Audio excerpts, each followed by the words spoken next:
सिन्धुली जिल्ला नेपालको बागमती प्रदेशमा अवस्थित भौगोलिक विविधता, ऐतिहासिक महत्व र सांस्कृतिक सम्पदाको अनुप सगम हो। यो जिल्ला पहाडी, भित्री मधेस र तराई गरी 3 प्रकारको भूबनावटमा विभाजित छ, जसले यसलाई प्राकृतिक रूपमा समृद्ध बनाएको छ।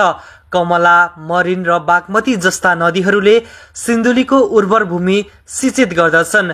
ऐतिहासिक रूपमा सिन्धुली गढीले नेपालको एकीकरणमा महत्वपूर्ण भूमिका खेलेको छ, जहाँ नेपाली सेनाले ब्रिटिस सेनालाई पराजित गरेको थियो।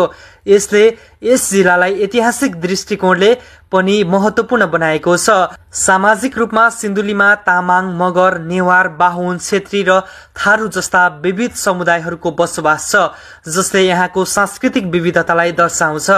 आर्थिक रूपमा कृषि यहाँको प्रमुख गतिविधि हो, तर पछिल्लो समयमा पर्यटन पनि यहाँको आर्थिक स्रोतको रूपमा विकास भइरहेको छ।